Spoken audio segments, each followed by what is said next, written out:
Rebuild of the favorites. We here for the latest.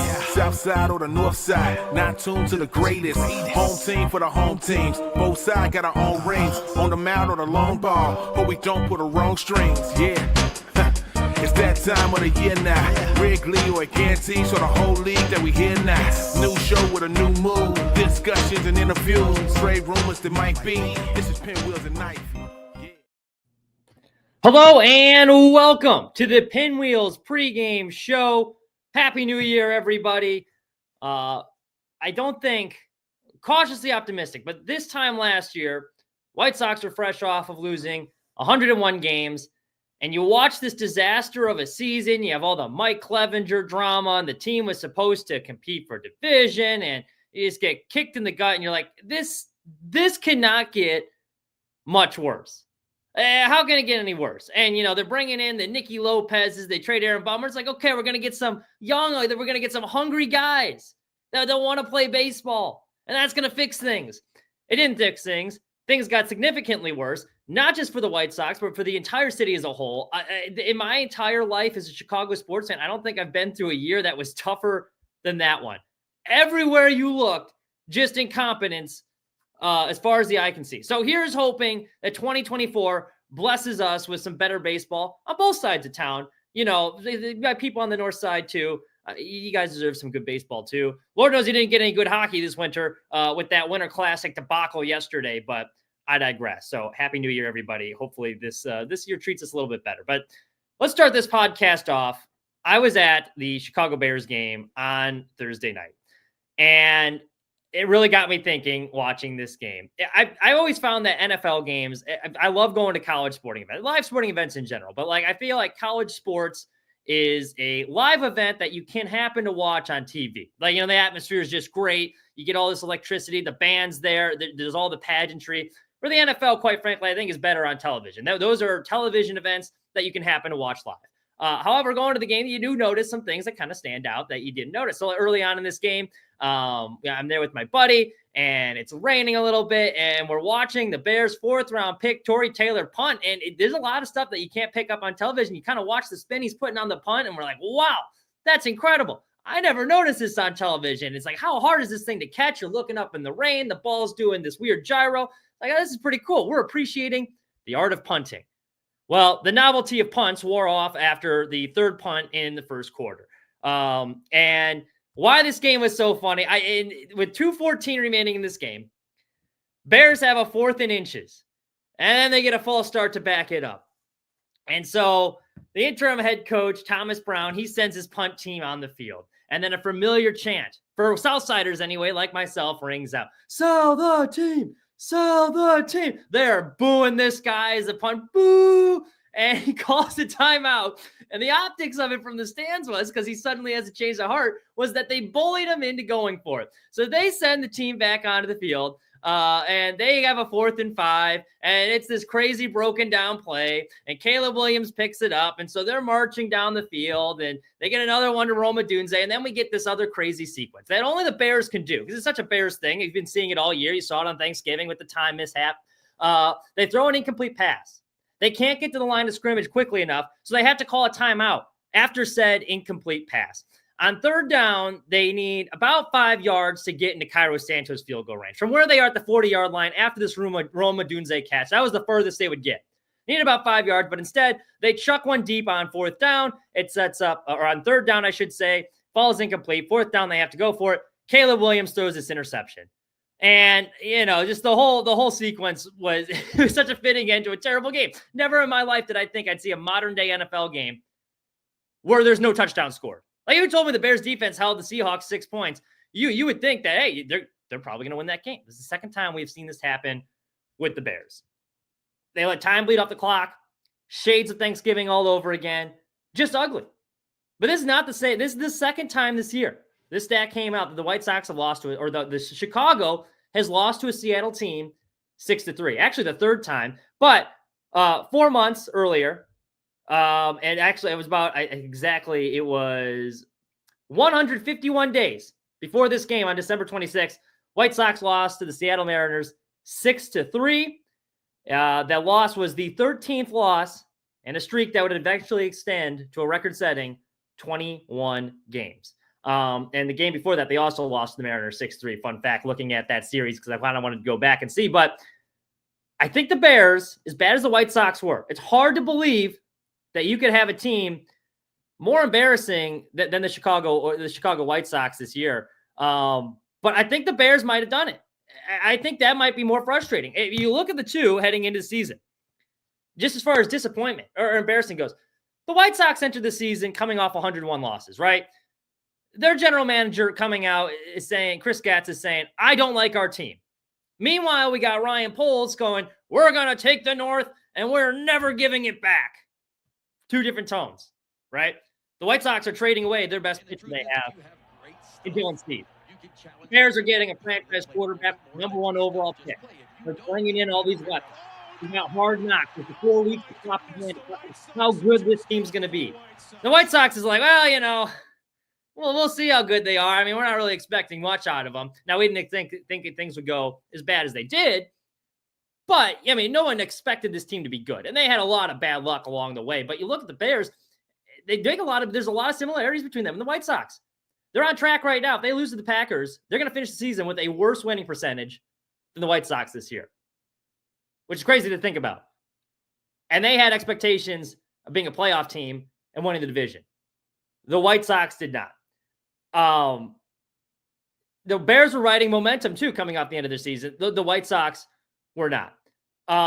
Garrett Crochet had an interesting quote in MLB.com. He said, I remember so many games where I would get in the car on the way home and be like, what the heck just happened?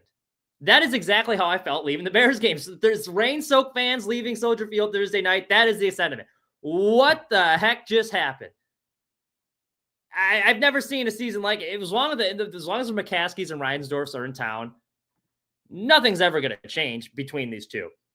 But both these teams fired their coaches midway through the season.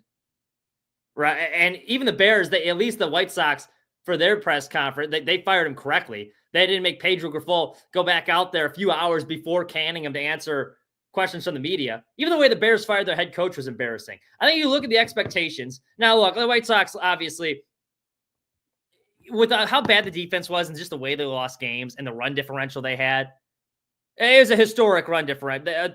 Minus 306 run differential. It's bad. There's no way to put it. But there was no expectations for this team. We were hoping. I was like, I think that might be a little bit better than everyone thinks they will. If everything goes right, this team can win 70 games. With the Bears, some people thought this was a legitimate Super Bowl contender. So I think if you go through the whole Chicago sports landscape, most embarrassing team in this city right now is the Chicago Bears. And it brings me no joy to say that. I love the Bears just like I love the White Sox. But I think between the two of them, I'm more embarrassed over my Chicago Bears than I was over my White Sox. The White Sox is like, hey, I get it. I get it. Even the front office, like with all the dysfunction, like the White Sox had all these national reports coming out trashing them for how they do things. The Bears kind of have something similar. There was a report Matt Eberflus was about to get fired by the Colts a few weeks before we hired them from the Tribune. So in 2025, I would imagine things can't get much worse. But, at least the White Sox now, too, they hired Will Venable as their manager. It feels like things could be heading back in the right direction. Bears hopefully get a, Ben Johnson type, some sort of head coach come in, right the ship there, and get things moving in the right direction. But yeah, that's my case. I think the Bears, between these two, most embarrassing team in Chicago right now. Interesting thing I learned this week too. I was reading a little bit of stuff. There's a trade that so obviously the White Sox just made a huge trade for Garrett Crochet. We talked about that in our last podcast. They got a pretty good haul of prospects back in return. They now have 6 of the top 100 prospects in their farm system, bringing in Kyle Teal, Braden Montgomery, Chase Mydroff, got Winkleman Gonzalez. So kind of re-injects farm system. But that trade almost didn't happen. So apparently, Alex Spears, Boston Globe, he was on Chuck Garfine's podcast, the White Sox Talk podcast, and it's a very interesting episode to listen to. But he was saying that the Red Sox were inquiring about trading for Garrett Crochet. They sent in some offers prior to the 2024 season. So this big trade almost didn't happen. Have the White Sox pulled the trigger on that and not let not let Garrett Crochet try and become a starter, the whole outlook of the franchise could be different. Now, look, we've already gone down this rebuild path before once. It's a very similar trade to what happened with Chris Sale. Interestingly enough, with the Chris Sale trade that Spurrier was saying, let me make sure I'm saying his name right. I believe it's Spears. But anyway, he was saying Alex Spurrier, Boston Globe. But Spurrier was saying that the White Sox actually had their choice during the Chris Sale trade between Rafael Devers and Yoan Moncada.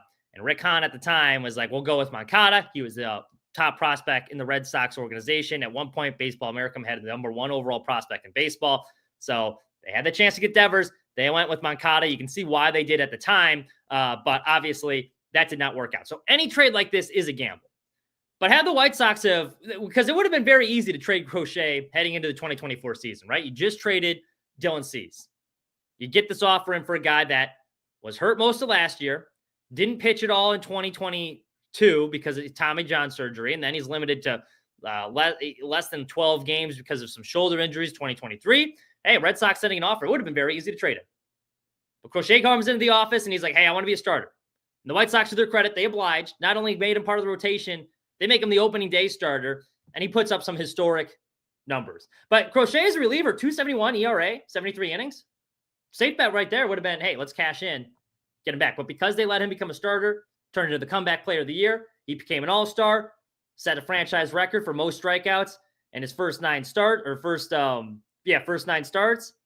4th in the AL in strikeouts, despite being on an innings restriction. I mean, guy was a stud, and now you rejected 4 prospects into the farm system because of that. Those are 4 guys you wouldn't have gotten had they just pulled the trigger on that deal. So I did think that was kind of interesting. And, we love crapping on the White Sox. It's very easy to do because they give you a lot of bulletin board. They give you a lot of material, right? They give you a lot of material to make fun of them. But I do think we got to give credit where credit's due. Chris Getz did not have to let Garrett Crochet continue being a starter. And I think it did show some good foresight to be like, no, we think we have something here. Let's try him out in the rotation instead of doing the easy thing and trading him. Because I think even at that time, a lot of White Sox fans probably would have understood that too. Because like I said, he hardly pitched in 2023. He didn't pitch at all in 2022. So that could have changed the outlook of the franchise. It certainly is going to expedite this rebuild. Because all of those guys they got, Teal and Mydroff especially, are very close to MLB ready. You're going to be seeing both of them at the MLB at some point this year. Another interesting thing he brought up, there was some speculation that the White Sox wanted that Tristan Cassis and Weiler Abreu, both those guys had gotten a taste of Major League action last year, put up pretty productive numbers. Spurrier shot that down. He said that they were never part of the conversation. The White Sox mostly were interested in the Red Sox, quote unquote, big 4 of prospects. They ended up getting one of those guys in Kyle Teal. But I'm excited about this upcoming season. And call me a foolish optimist, and things are bad. Look, there's not a whole lot of... I get if you're a White Sox fan sitting at home being like, why should I care about this team? I've already sat through one rebuild, and I was duped. They just traded our best pitcher, and I wasn't even happy that they traded Crochet. I've made that argument clear. But you know what? There's no point in complaining with it now. Might as well embrace the guys we got and move forward. But the over-under for Vegas comes out, and they had... They set their line, and it was a very historically low line. It was 49.5 wins. I would hammer that over. Now, you might be saying, like, why would you hammer that over? They're looking to trade Luis Robert, who's the best player. They already traded Garrett Crochet, who's their best pitcher, and replace those guys. They're bringing in the likes of, like, Austin Slaters and Mike Talkman. Why should I be excited about these guys? And I think that's a fair question.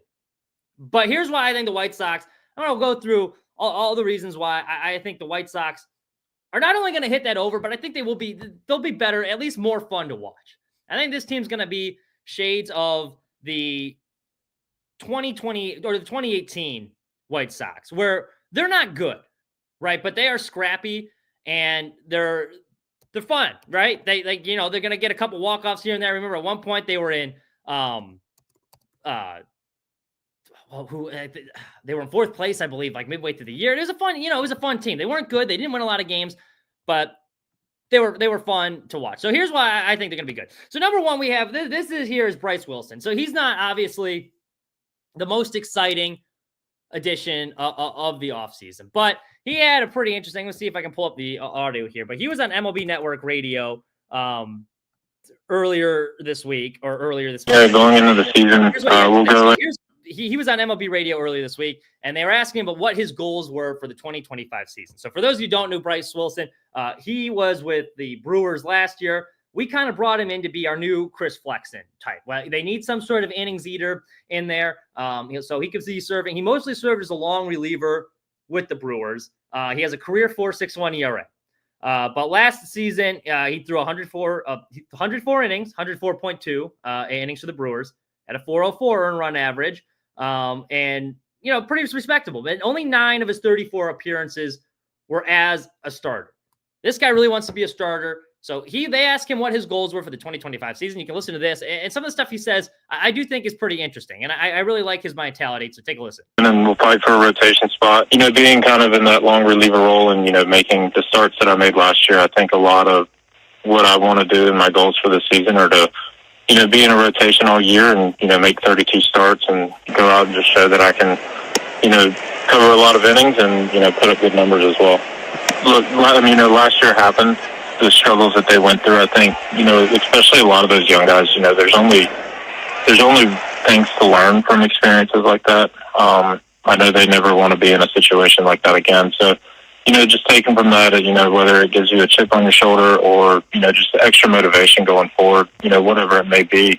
I think, the only way to go is up. And so I think they're putting themselves in the right situation, whether it comes to the roster or the coaching staff. And, definitely, looking up from here on out. They've made a lot of, good moves and gotten really good prospects and young guys that have come in. And, I'm just looking forward to reestablishing myself as a starter and, kind of taking over a little bit of a leadership role, in whatever way is needed, and just kind of taking just the experience that I have, and helping, some of those younger guys and, the inexperienced guys and just, being of help in any way that I can. This guy's coming in with the right attitude this year. Bryce Wilson said, that's absolutely the right attitude you want to come in and have. He gets his role on this team. But for Wilson, it's a really good opportunity that he probably would not have gotten with a contending team like Milwaukee. He's got a chance to be an everyday starter for this team. He wants to go out there, help eat innings, and he wants to be a leader in the clubhouse. I really like that, and I think he's right.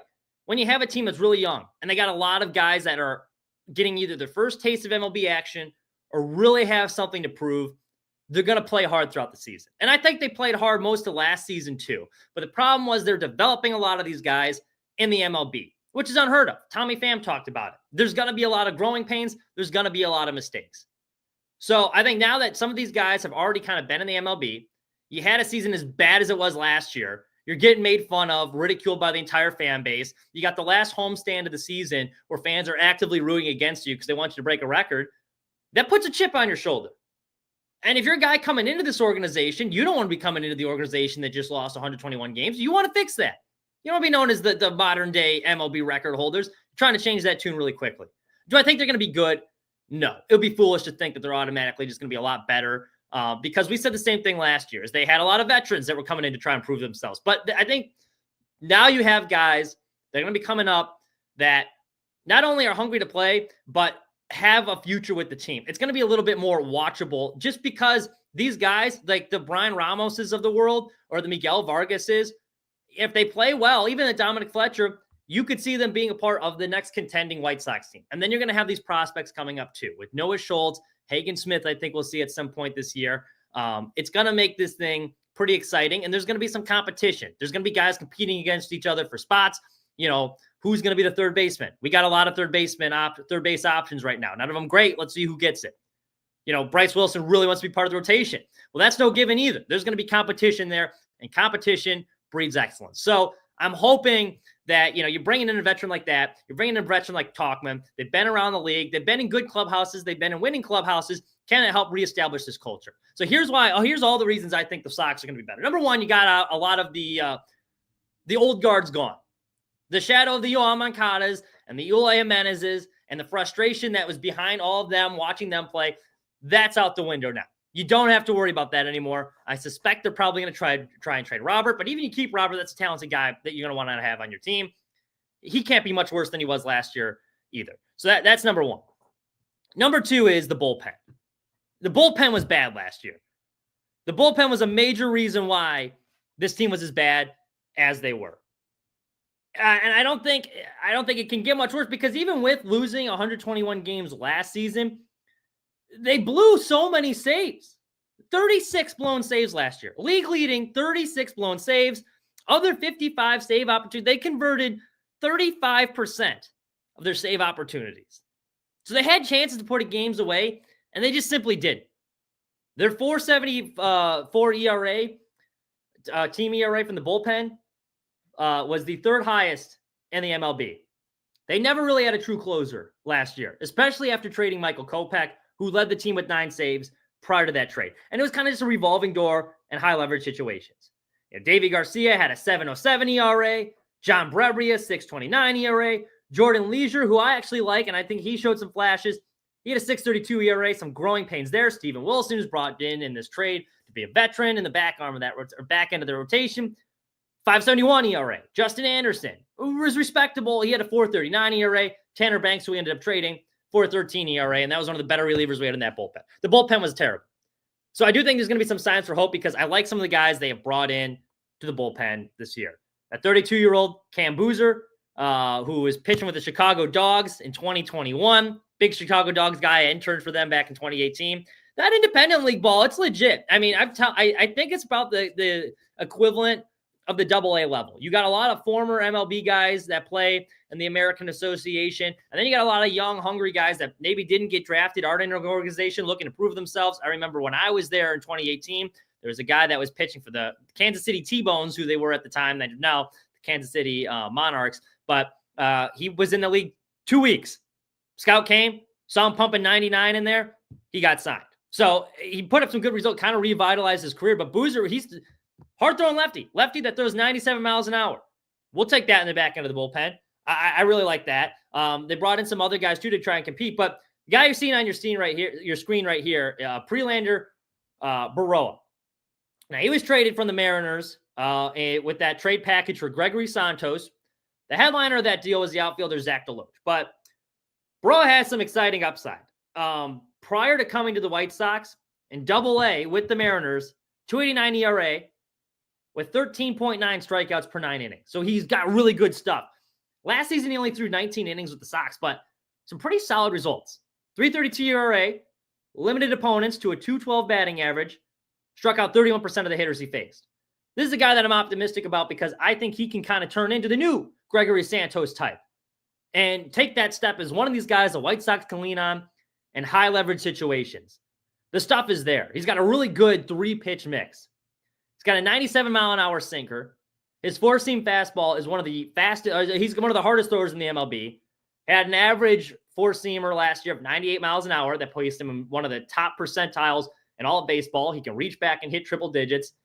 Nasty wipeout slider. The slider is kind of his 1-2 big pitch combo. And it kind of just, he's got the same high release point with the slider, and it kind of just drops out of the zone late. So I really like his stuff. He was nearly untouchable throwing the sinker last year. Now, he didn't use it much, but 0.71 expecting batting average when he threw that sinker. And just overall, hitters struggled to make hard contact. 18.6 hard hit percentage against him, which was really good. Now, mind you, this is a small sample size, but I like what I see from this guy. He can throw. He gets a lot of strikeouts. He generates a lot of strikeouts. And for a White Sox team that defense has struggled in the past couple of years, that's something you want to need. And that's something you want to see from a high leverage guy. You don't want the guys putting balls in play late in the 9th inning.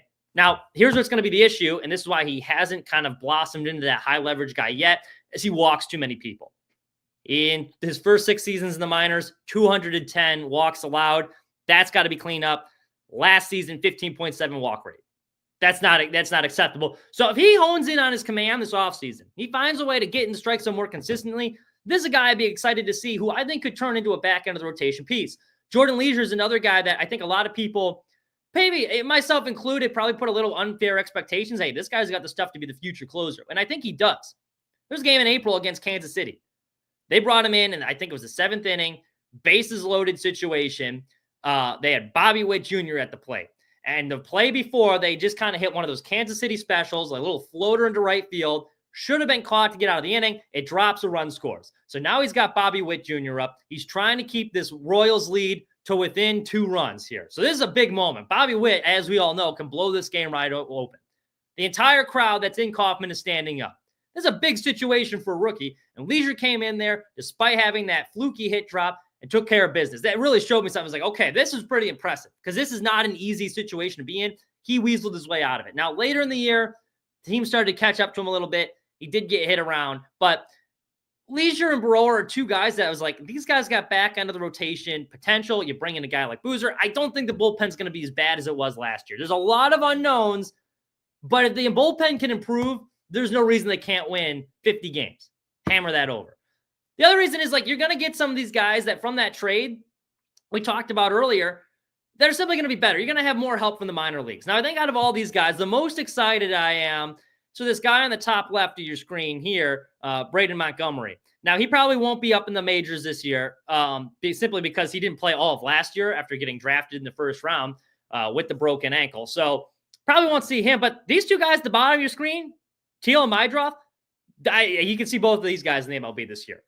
The guys they brought in, both of these guys, I think have a pretty high floor. Teal especially, a lot of people really liked Teal in the Red Sox organization, heard he was a good leader in the clubhouse. A lot of people thought he was a great teammate.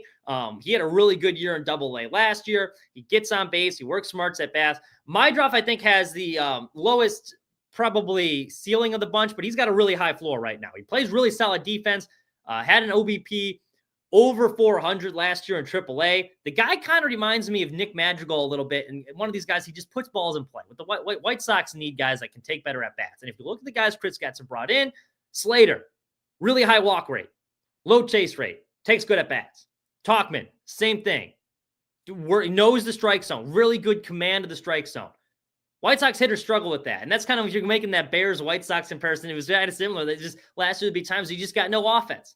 So now you got these two prospects with a pretty high floor that can make immediate contributions to you guys next year. The free agents you brought in are going to be working better at bats. That's only going to be helping out the pitching. So that's a big one for me. That's why I think they're going to be better. Number 3, the defense. Now, this is where Chris Getz deserves a lot of criticism, is the one thing he said they would do last year was improve the defense. Well, the defense was terrible last year. I mean, you watch, we saw the montage earlier. Look at this. The defensive ineptitude. I mean, here we go. We got them going full-blown White Sox here for those of you listening in podcast form. This is just, they're terrible. A big reason why is because they were not positioned correctly. The White Sox scouting and they're a bit behind the times compared to some of these other teams. Analytically, they're not quite as up to par as some of these other teams are. So I think bringing in Walker McKibben as the bench coach, the Brewers organization was pretty good defensively. Apparently, he's very good. Pitchers really like working with him because he was kind of a catcher whisperer. He helped catchers call games better. He really helped William Contreras up there in Milwaukee. And as the run prevention coordinator, he was in charge of putting the defense in the right position to help win games. So I think that's going to go a long way for the White Sox. Because you look at this defense here, it's a joke. It was a joke at times last year. Just simply being in the right position and knowing where you're supposed to go with the ball, I think it's going to help. We had a guy and manager in Pedro Grifol who was always talking about holding guys accountable. He never did. We've heard similar things with Will Venable. Now I'm not going to be pounding the table and saying these guys are going to be held more accountable. I was duped once by Pedro. You better show me. But, I mean, what they say is true. That's simply going to help is the fact you got an adult in the room that can hold people accountable, and then a bench coach in Walker McKibben who knows how to put guys in the right position. They don't even have to be great defenders. There's times you'd watch them and they just weren't in the right position. So that, I think, is going to help this team win more games next season as well. So, I mean, look, you can be, there's a lot of reasons to be down on this team. And I wouldn't begrudge anyone for saying, I don't want to watch. You know, they got this new Chicago Sports Network rolled out. Do you really want to pay $20 a month to watch the White Sox? And if you say no, I get it. I understand why people wouldn't want to give their hard-earned money to watch this team. But I'm going to choose to be optimistic because I love watching baseball, and it takes way more energy just to be angry all the time and stay mad at all the time than it does to just, sit back and try and enjoy things. Life's too short to be angry at a crappy baseball team. So why not try and enjoy it? I think there's going to be some exciting players. I think the battle for the rotation is going to be very interesting. You got Drew Thorpe coming back. What's he going to be able to do? Jonathan Cannon, can he take that next step? Davis Martin, too. He was really good near the end of the year. This changeup was incredible. Did the White Sox try and flip him, trade him? Does he become a part of this team moving forward? How soon does Hagen Smith come up?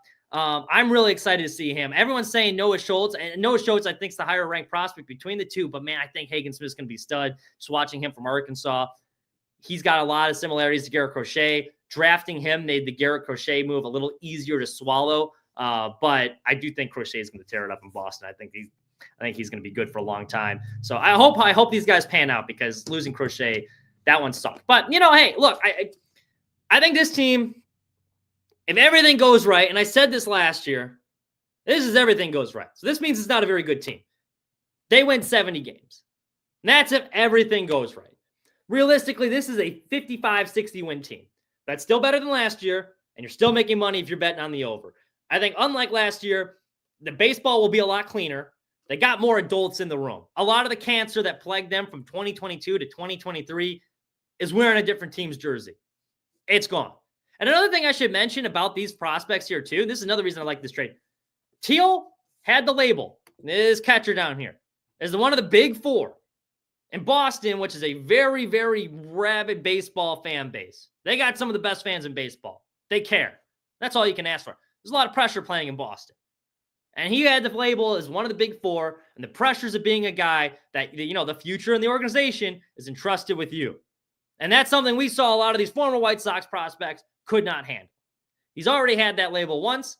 He's coming here being told, hey, you're part of the future. We got a lot of our eggs in the basket, in your basket, basically, to be good. He's already had that pressure put on him in Boston. So that is nothing new coming over here, which I like. And if you listen to him talk, I really do like his demeanor. I'm going to be going, I was talking about how poorly I think it is the White Sox downgraded their Sox Fest. I think it's a small market move, but regardless, spent my money to go up there. I hope, because they got more prospects up there than they do actual players on this team, because not a whole lot of excitement on the MLB roster from last year, but I'm excited to get up there. I got some questions for these guys, Chris Getz included. So you make sure you're reading Sport late January. That'll be January 25th. But we'll have some content coming out from Sox Fest there. If you are able to attend, I'll be going that Saturday. Come say hello. If not, though, we'll have some content coming out there, because I'm hoping they give us a chance to ask these guys some questions, because I got quite a few questions for Chris Getz, specifically because there's clearly some sort of vision he's selling on these guys. Because Will Venable was the highest sought-after manager on the market this year. Now, there wasn't a whole lot of teams that needed a manager, but he had his choice of where he wanted to go. The Marlins were interested. He presumably was the heir apparent for that Texas Rangers job, and he chose to come to the White Sox, who just had the worst season in modern baseball history, and had all these reports coming out from the New York Times and the Athletic. I guess they're kind of the same thing now, but like all these national reports, ESPN had one about how dysfunctional this organization is. Yeah, he still chose to come over. And then we get these guys like the Baltimore's hitting coach, co-hitting coach, Fuller. They get him to come over. We got the Royals assistant GM. They got him to come over. Brian Bannister, they get him to come over. Barfield, they get him to come over. All these seemingly smart people, somehow Getz is selling them on something. That is what I would like to know, is what is the sales pitch to come to this team? Because you got a lot of seemingly smart guys, living good organizations, like the Diamondbacks, quite frankly. They're spending money on starters. They got the rotations kind of stacked now. That's exciting. And Barfield chose to leave that to come over here. Why? What is the sales pitch? So clearly some people are buying into what Getz is selling. I want to start drinking the Kool-Aid too, because I don't see it right now. But hey, we'll see. I think this season is going to be they won't be good, but I think it'll be a more exciting, more digestible product to watch. And I'm hoping that the fruits of our labor from watching these bad baseball all these years is going to start to pay off. But I mean, simply just from the luck factor too, like that Travis Janikowski robbed home run. I mean, are we really going to see that again? Just like some of the ways they found ways to lose games. It can't happen again. I don't think. We'll see. Maybe I'll be clipping this a year from now. We'll be rolling into 2026 talking about how they lost 130 games and how it can't get much worse. But, what are you going to do? That's all we have for you. Thank you so much for listening. We'll be back next week in the noon hour. Make sure you check out Sports Mockery, sportsmockery.com. Like and subscribe if you're watching on YouTube. All that good stuff. Did I plug everything we need to? I think so. Yeah, that's all we got for you. Enjoy the rest of your week. Happy New Year.